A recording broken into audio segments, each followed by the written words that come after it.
Hello সবাইকে। আজকের recipe কাঁচা আমের ঝুরি আচার। তো এটা আমাদের বিক্রমপুরের খুবই জনপ্রিয় এবং ঐতিহ্যবাহী একটা আচার।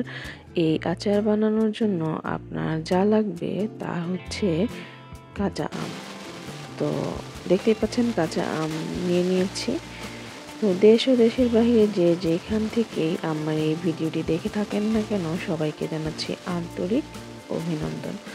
তো চলুন দেখে নেওয়া যাক কীভাবে আচার বানাই। আর তার আগে বলে রাখি, আপনারা যদি আমার চ্যানেলটি সাবস্ক্রাইব করে না থাকেন তাহলে অবশ্যই সাবস্ক্রাইব করে দিয়ে পাশে থাকা বেল আইকনটি চেপে দেবেন। আর যারা ফেসবুক থেকে দেখছেন, যদি পেজ ফলো দিয়ে না থাকেন অবশ্যই ফলো দিয়ে দিবেন। তো যাই হোক, কাঁচা আমের এই ঝুরি আচার বানানোর জন্য কাঁচা আমগুলোকে আমি সবার প্রথমে খোসাসহ ধুয়ে পানি শুকিয়ে নিয়েছি। তারপর একটা গ্রেটারের সাহায্যে এরকম খোসা ছাড়িয়ে গ্রেট করে নিয়েছি। তারপর আমার আচার বানানোর জন্য যা যা লাগবে, এখানে হচ্ছে কিছু শুকনো মশলা নিয়ে নিয়েছি: ধনিয়া, জিরা, লবঙ্গ, শুকনো মরিচ, পাঁচফোড়ন, হলুদ, সরিষা, আর হচ্ছে মৌরি। এখানে নিয়েছি রসুন, কাঁচামরিচ, লাল মরিচ। তো প্রথমে হচ্ছে রসুন আর কাঁচামরিচ, লাল মরিচগুলোকে আমি একটা ব্লেন্ডারের সাহায্যে গুঁড়ো করে নেব, মানে পেস্ট করে নেব। আর ওই শুকনো মশলাগুলোকে আমি হালকা তেলে গুঁড়ো করে নিয়েছি। তো যে কাঁচা আমগুলোকে ঝুরি করে নিয়েছিলাম, তো প্রথমে হচ্ছে কাঁচা আমের উপরে আমি এই রসুন আর কাঁচামরিচের পেস্ট দিয়ে দিলাম। রসুন আর কাঁচামরিচগুলোকে একেবারে মিহি করা যাবে না, আর এই শুকনো মশলাগুলোকে আমি হচ্ছে মোটামুটি মিহি করে নিয়েছি হালকা তেলে। এখানে দিয়ে দিলাম হলুদ গুঁড়া আর হচ্ছে লাল মরিচের গুঁড়া।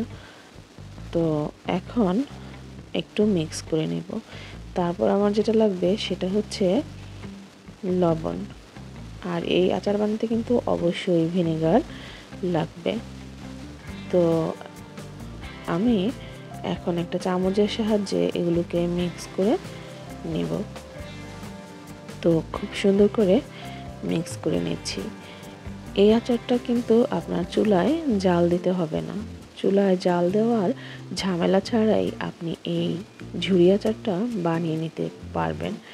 তো খুব সুন্দর করে মিক্স করে নিচ্ছি। আর বিশ্বাস করেন, এই পর্যায়ে একদম আমার জিভে জলই চলে আসতেছে যে এখন যদি এটাকে মানে মাখিয়ে খাওয়া যায় একটু লেবু পাতা দিয়ে, তাহলে কতই না স্বাদ লাগবে। তারপর হচ্ছে আমি চুলাতে একটা কড়াই বসিয়ে দিলাম, আর এখানে দিয়ে দিলাম হচ্ছে সরিষার তেল। তো সরিষার তেল আমার পুরো হাফ কেজি থেকে একটু বেশি লাগবে। আমি হাফ কেজির একটা বোতল পুরাই ঢেলে দিয়েছি। তো পরে আমি আবার আরও কিছু অ্যাড করেছি। তো এখানে হচ্ছে কিছু রসুনের কোয়া আর কয়েকটা শুকনো মরিচ দিয়ে দিলাম কিছু কালো জিরা। আর বলে রাখি, দিয়ে দিলাম কিছু পাঁচফোড়ন।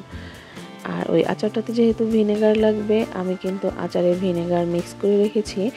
1 কাপ ভিনেগার আমি দিয়ে দিয়েছি। সেটা আমার ভিডিওতে দেখানো হয়নি, অফ ক্যামেরাতে দিয়ে দিয়েছিলাম। ক্যামেরাটা অফ ছিল যখন আমি ভিনেগারটা দিয়েছিলাম। তো এখন হচ্ছে এই তেলটা ফুটে আসা পর্যন্ত অপেক্ষা করলাম। তারপর হচ্ছে যে আমের মিশ্রণটা তৈরি করেছিলাম তার উপরে আমি এই একদম টকবকে গরম তেলগুলো ঢেলে দিলাম। এখন যেই মশলাগুলো ছিল সেগুলো আমি নিয়ে নিলাম। এখন খুব সুন্দর করে মিক্স করে নিব।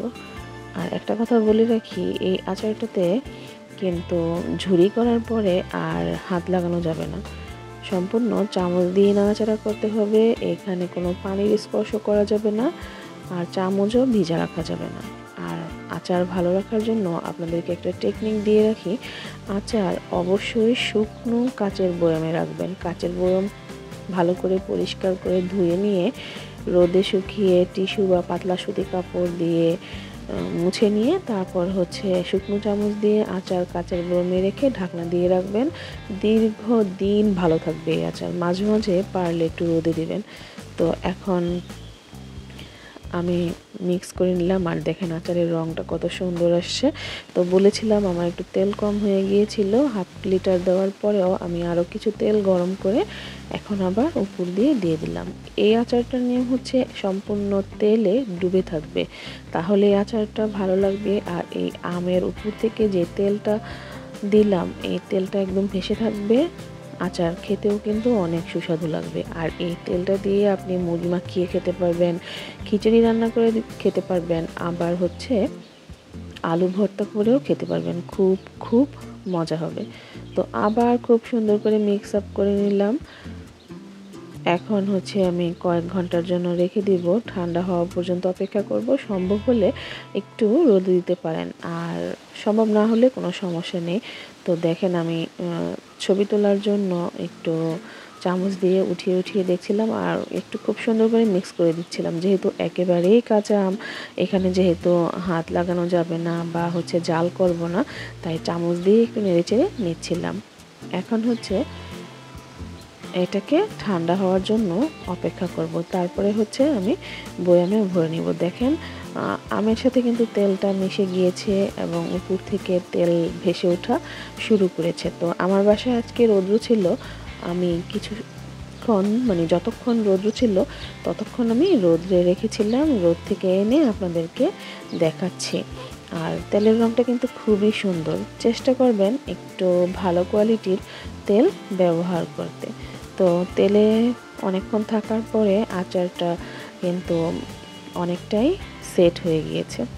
তো দেখতেই পাচ্ছেন আমি বারবার আপনাদেরকে নেড়ে নেড়ে দেখাচ্ছি। আর আমি ভিডিও কাট করে নিই আপনাদের বোঝানোর সুবিধার্থে যে আচারটা কতটাই ঝরঝরে রয়েছে এবং দেখতে কতটা সুন্দর হয়েছে। আর বিশ্বাস করেন এত সুন্দর ঘ্রাণ আসতেছে এই আচারটা থেকে, এখনই মনে হচ্ছে যে গরম গরম ভাতের সাথে ভর্তা দিয়ে খেয়ে নিই।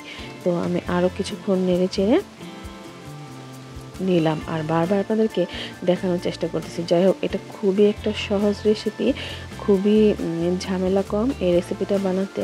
তো আমি কয়েকটা কাচের জার নিয়ে নিয়েছি। এখানে কিন্তু দেখে বোঝা যাচ্ছে কিনা জানি না, অনেকগুলো আচার হয়েছে কিন্তু।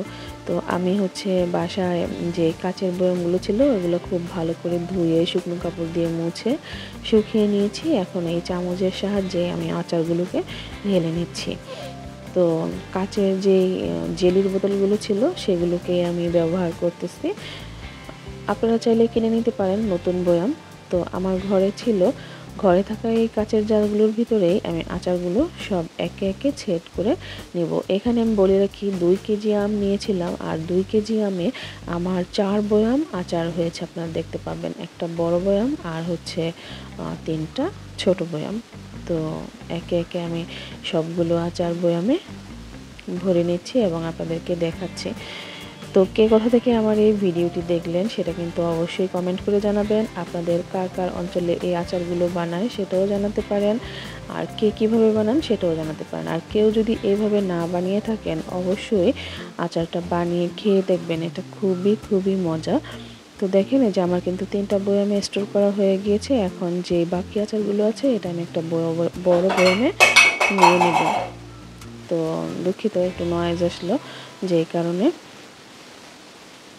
তো এখন বাকিগুলো আমি এই বয়ামের ভিতরে সেট করে নেব। আর দেখেন আচারের রং দেখেন, প্রত্যেকটা মশলা একদম পারফেক্ট হয়েছে। এইভাবে বানিয়ে খেয়ে দেখতে পারেন। আর যারা এখনও আমার চ্যানেলটি সাবস্ক্রাইব করেননি অবশ্যই সাবস্ক্রাইব করে দেবেন। আর অবশ্যই একটা টিস্যু দিয়ে বয়ামের চারপাশগুলো খুব সুন্দর করে মুছে নেবেন। এই জিনিসগুলো আমরা অবশ্যই ভিডিওতে দেখাই না। তো এই তো।